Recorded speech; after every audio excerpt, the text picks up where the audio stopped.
우동 한 그릇. 구리 료헤이 1989년. 해마다 섣달 금음날이 되면 우동집으로서는 1년 중 가장 바쁠 때이다. 북해정도 이날만은 아침부터 눈꽃들 새 없이 바빴다. 보통 때는 밤 12시가 되어도 거리가 번잡한데 이날만큼은 밤이 깊어질수록 집으로 돌아가는 사람들의 발걸음도 빨라지고 10시가 넘자 북해정의 손님도 뜸해졌다. 사람은 좋지만 무뚝뚝한 주인보다 오히려 단골 손님으로부터 주인 아줌마라고 불리우고 있는 그의 아내는 분주했던 하루의 답례로 임시 종업원에게 특별 상여금 주머니와 선물로 국수를 들려서 막 돌려보낸 참이었다. 마지막 손님이 가게를 막 나갔을 때 슬슬 문 앞의 옥코막을 거둘까 하고 있던 참에 출입문이 드르륵 하고 힘없이 열리더니 2명의 아이를 데리고 한 여자가 들어왔다. 6살과 10살 정도의 사내 애들은 서로 준비한 듯한 트레이닝 차림이었고 여자는 계절이 지난 체크 무늬 반코트를 입고 있었다. 어서 오세요 라고 맞이하는 여주인에게 그 여자는 머뭇머뭇 말했다. 저 우동 1인분만 주문해도 괜찮을까요? 뒤에서는 두 아이들이 걱정스러운 얼굴로 쳐다보고 있었다. 네, 자 이쪽으로. 난로 곁의 2번 테이블로 안내하면서 여주인은 주방 안을 향해 우동 1인분 하고 소리친다. 주문을 받은 주인은 잠깐 일행 세 사람에게 눈길을 보내면서 예 하고 대답하고 삶지 않은 1인분의 우동 한 덩어리와 거기에 반 덩어리를 더 넣어 삶는다. 둥근 우동 한 덩어리가 1인분의 양이다. 손님과 아내에게 눈치채이지 않은 주인의 서비스로 수북한 분량의 우동이 삶아진다. 이윽고 김이 모락모락 나는 먹음직스러운 우동 한 그릇이 테이블에 나왔다. 우동 그릇을 가운데 두고 이마를 맞대고 먹고 있는 세 사람의 이야기 소리가 카운터 있는 곳까지 희미하게 들린다. 맛있네요 라는 형의 목소리. 엄마도 잡수세요 하며 한 가닥의 국수를 집어 어머니의 입으로 가져가는 동생. 이윽고 다 먹자 150엔의 값을 지불하며 맛있게 먹었습니다 라고 고개를 숙이고 나가는 새 모자에게 고맙습니다. 새해엔 복 많이 받으세요 라고 주인 내외는 목청을 돋워 인사했다. 신년을 맞이했던 복혜정은 변함없이 바쁜 나날 속에서 한 해를 보내고 다시 12월 31일을 맞이했다. 지난해 이상으로 몹시 바쁜 하루를 끝내고 10시를 막 넘긴 참이어서 가게를 닫으려고 할 때 드르륵 하고 문이 열리더니 두 사람의 남자아이를 데리고 한 여자가 들어왔다. 여주인은 그 여자가 입고 있는 체크 무늬의 반코트를 보고 1년 전 섣달 금음날의 마지막 그 손님들임을 알아보았다. 저 우동 1인분입니다만 괜찮을까요? 물론입니다. 어서 이쪽으로 오세요. 여주인은 작년과 같은 2번 테이블로 안내하면서 우동 1인분 하고 크다랗게 소리친다. 네, 우동 1인분 라고 주인은 대답하면서 막 꺼버린 화덕에 불을 붙인다. 저 여보, 서비스로 3인분 내줍시다. 조용히 귀랫말을 하는 여주인에게 안 돼요. 그런 일을 하면 도리어 거북하게 이길 거요. 라고 말하면서 남편은 둥근 우동 하나 반을 삶는다. 여보, 무뚝뚝한 얼굴은 하고 있어도 좋은 구석이 있구려. 미소를 머금은 아내에 대해 변함없이 입을 다물고 삶아진 우동을 그릇에 담는 주인이다. 테이블 위에 한 그릇의 우동을 둘러싼 새 모자의 얘기 소리가 카운터 안과 바깥의 두 사람에게 들려온다. 맛있어요. 올해도 복혜정의 우동을 먹게 되네요. 내년에도 먹을 수 있으면 좋으련만. 다 먹고 나서 150엔을 지불하고 나가는 세 사람의 뒷모습의 주인 내외는 고맙습니다. 새해 복 많이 받으세요. 그날 수십 번 되풀이했던 인사말로 전송한다. 그 다음에 섣달 금날 밤은 여느 해보다 더욱 장사가 번성하는 중에 맞게 되었다. 북해정의 주인과 여주인은 누가 먼저 입을 열지는 않았지만 9시 반이 지날 무렵부터 안절부절 어쩔 줄을 모른다. 10시를 넘긴 참이어서 종업원을 귀가시킨 주인은 벽에 붙어있는 메뉴표를 차례차례 뒤집었다. 금년 여름에 값을 올려 우동 200엔이라고 씌워져 있던 메뉴표가 150엔으로 둔갑하고 있었다. 2번 테이블 위에는 이미 30분 전부터 예약석이란 팻말이 놓여져 있다. 10시 반이 되어 가게 안 손님의 발길이 끊어지는 것을 기다리고 있었기나 한 것처럼 모자 3사람이 들어왔다.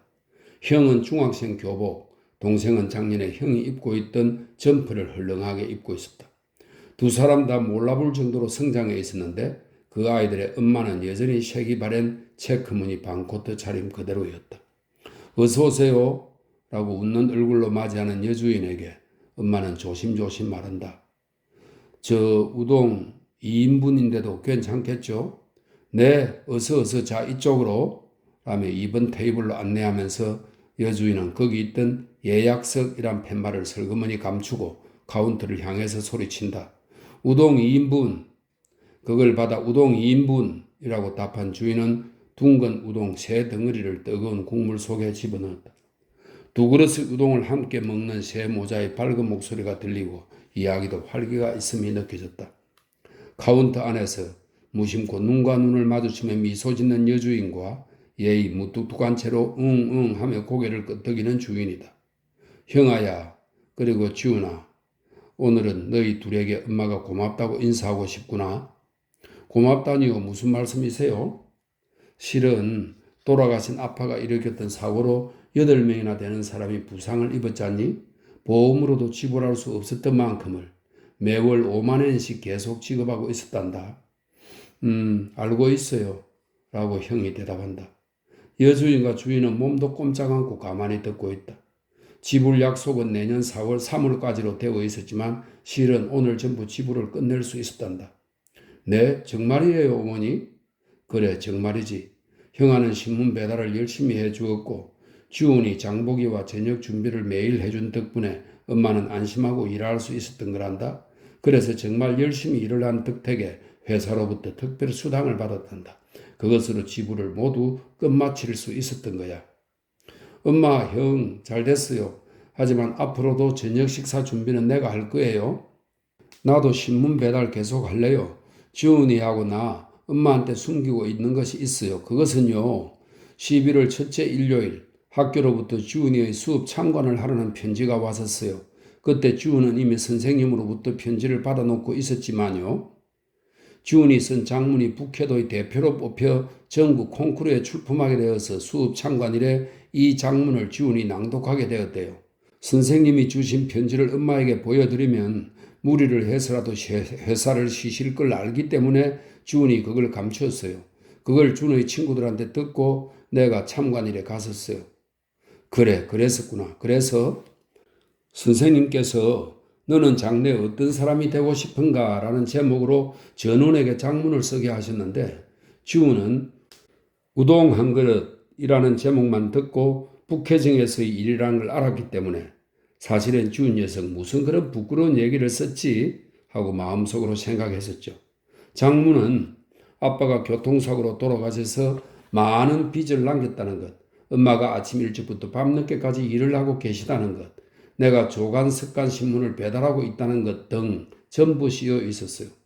그러고서 12월 30일 밤 셋이서 먹은 한 그릇의 우동이 그렇게 맛있었다는 것, 셋이서 다만 한 그릇밖에 시키지 않았는데도 우동집 아저씨와 아줌마는 고맙습니다. 새해엔 복 많이 받으세요. 라고 큰 소리로 말해주신 일. 그 목소리는 지지 말아라, 힘내, 살아갈 수 있어 라고 말하는 것 같은 기분이 들었다고요. 그래서 지우는 어른이 되면 손님에게 힘내라, 행복해라 라는 속마음을 감추고 고맙습니다 라고 말할 수 있는 일본 제1의 우동집 주인이 되는 것이라고 커다란 목소리로 읽었어요. 카운터 안쪽에서 귀를 기울이고 있을 주인과 여주인의 모습이 보이지 않는다. 카운터 깊숙이에 웅크린 2사람은 한 장의 수건 끝을 서로 잡아당길 듯이 붙잡고 참을 수 없이 흘러나오는 눈물을 닦고 있었다. 장문 읽기를 끝마쳤을 때 선생님이 지훈의 형이 어머니를 대신해서 와주었으니까 여기에서 인사를 해달라고 해서 그래서 형아는 어떻게 했지? 갑자기 요청을 받았기 때문에 처음에는 말이 안 나왔지만 여러분 항상 지훈과 사이좋게 지내셔서 고맙습니다. 동생은 매일 저녁 여러분에게 폐를 끼치고 있다고 생각합니다. 방금 동생이 우동 한 그릇이라고 읽기 시작했을 때 나는 처음엔 부끄럽게 생각했습니다. 그러나 가슴을 펴고 커다란 목소리를 읽고 있는 동생을 보고 있는 사이에 한 그릇의 우동을 부끄럽다고 생각하는 그 마음이 더 부끄러운 것이라고 깨달았습니다. 그때 한 그릇에 우동을 시켜주신 어머니의 용기를 잊어서는 안 된다고 생각합니다. 형제가 힘을 합쳐 어머니를 보살펴 드리겠습니다. 앞으로도 주은과 사이좋게 지내주세요. 라고 말했어요.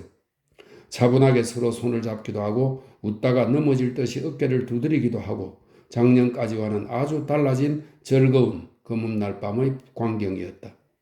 우동을 다 먹고 300엔을 내며 잘 먹었습니다. 라고 깊이 머리를 숙이며 나가는 세 사람을 주인과 여주인은 1년을 마무리하는 커다란 목소리로 고맙습니다. 새해엔 복 많이 받으세요. 라며 전송했다. 다시 1년이 지났다. 북해정에서는 밤 9시가 지나서부터 예약석이란 팻말을 2번 테이블 위에 올려놓고 기다렸지만 그 새 모자는 나타나지 않았다. 다음 해에도 또 다음 해에도 2번 테이블을 비우고 기다렸지만 세 사람은 끝내 나타나지 않았다. 북해정은 장사가 번성하여 가게 내부 수리를 하게 되자 테이블이랑 의자도 새로 바꾸었지만 그 2번 테이블만은 그대로 남겨두었다. 새 테이블이 나란히 있는 가운데서도 단 하나 낡은 테이블이 중앙에 놓여 있는 것이다. 어째서 이것이 여기에? 하고 의아스러워하는 손님들에게 주인과 여주인은 우동 한 그릇의 일을 이야기하고 이 테이블을 보고서 사람들의 자극제로 하고 있다. 어느 날인가 그 세 사람의 손님이 와줄지도 모른다. 그때 이 테이블로 맞이하고 싶다 라고 설명하곤 했다. 그 이야기는 행복의 테이블로서 이 손님에게서 저 손님에게로 전해졌다. 일부러 멀리에서 찾아와 우동을 먹고 가는 여학생이 있는가 하면 그 테이블이 빌 때까지 기다렸다가 주문을 하는 젊은 커플도 있어 상당한 인기를 불러일으켰다. 그러고 나서 또 수년의 세월이 흐른 어느 해 섣달 금음의 일이다. 북해정에는 같은 거리의 상점의 회원이며 가족처럼 사귀고 있는 이웃들이 각자의 가게를 닫고 모여들고 있었다. 북해정에서 섣달 금음의 풍습인 해넘기기 우동을 먹은 후 제야의 종소리를 들으면서 동료들과 그 가족이 모여 가까운 신사에 그 해의 첫 참배를 가는 것이 5, 6년 전부터의 관례가 되어 있었다. 그날 밤도 9시 반이 지나 생선가게 부부가 생선회를 가득 담은 큰 접시를 양손에 들고 들어온 것이 신호라도 되는 것처럼 평상시의 동료 30여 명이 술이랑 안주를 손에 들고 차례차례 모여들어 가게 안의 분위기는 들떠 있었다. 2번 테이블의 유래를 그들도 알고 있다. 입으로 말은 안 해도 아마 금년에도 빈채로 신년을 맞이할 것이라고 생각했지만 섣달 금음날 10시 예약석은 비워둔 채 비좁은 자리에 전원이 조금씩 몸을 좁혀 앉아 늦게 오는 동료를 맞이했다. 우동을 먹는 사람, 술을 마시는 사람, 서로 가져온 요리에 손을 뻗치는 사람, 카운터 안에 들어가 돕고 있는 사람, 멋대로 냉장고를 열고 무언가 꺼내고 있는 사람 등등으로 떠들썩했다. 바겐세일 이야기, 해수욕장에서의 에피소드, 손자가 태어난 이야기 등 번잡함이 절정에 달한 10시 반이 지났을 때 입구의 문이 드르륵 하고 열렸다. 몇 사람인가의 시선이 입구로 향하며 동시에 그들은 이야기를 멈추었다. 오버코트를 손에 든 정장 슈트 차림의 두 청년이 들어왔다. 다시 얘기가 이어지고 시끄러워졌다. 여준이 죄송하다는 듯한 얼굴로 공교롭게 10,000원이었어 라며 거절하려고 했을 때 일본 옷 차림의 부인이 깊이 머리를 숙이며 들어와서 두 청년 사이에 섰다. 가게 안에 있는 모두가 침을 삼키며 귀를 기울인다. 화복을 입은 부인이 조용히 말했다. 저 우동 3인분입니다만 괜찮겠죠? 그 말을 들은 여주인의 얼굴색이 변했다. 10수년의 세월을 순식간에 밀어젖히고 그날의 젊은 엄마와 어린 두 아들의 모습이 눈앞의 세 사람과 겹쳐진다. 카운터 안에서 눈을 크게 뜨고 바라보고 있는 주인과 방금 들어온 세 사람을 번갈아 가리키면서 저 여보 하고 당황해하고 있는 여주인에게 청년 중 하나가 말했다. 우리는 14년 전 섣달 금음날 밤 모자 셋이서 1인분의 우동을 주문했던 사람입니다. 그때의 한 그릇의 우동에 용기를 얻어 세 사람이 손을 맞잡고 열심히 살아갈 수가 있었습니다. 그 후 우리는 외가가 있는 시가현으로 이사했습니다. 저는 금년 의사 국가시험에 합격하여 교토의 대학병원에서 소아과의 병아리 의사로 근무하고 있습니다. 내년 4월부터 삿포로의 종합병원에서 근무하게 되었습니다. 그 병원에 인사도 하고 아버지 묘에도 들릴 겸 해서 왔습니다. 그리고 우동집 주인은 되지 않았습니다만 교토의 은행에 다니는 동생과 상의해서 지금까지 인생 가운데서 최고의 사치스러운 것을 계획했습니다. 그것은 섣달 금음날 어머님과 셋이서 삿포로의 북해정을 찾아와 3인분의 우동을 시키는 것이었습니다. 고개를 끄덕이면서 듣고 있던 여주인과 주인의 눈에서 왈칵 눈물이 넘쳐 흘렀다. 입구에서 가까운 테이블에 진을 치고 있던 야채 가게 주인이 우동을 입에 머금은 채 있다가 그대로 꿀꺽하고 삼키며 일어나 여봐요 여주인 아줌마 뭐하고 있어요?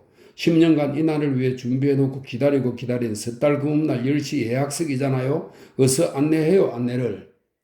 야채 가게 주인의 말에 번뜩 정신을 차린 여주인은 잘 오셨어요. 자 어서요. 여보 이번 테이블 우동 3인분. 무뚝뚝한 얼굴을 눈물로 적신 주인. 네 우동 3인분.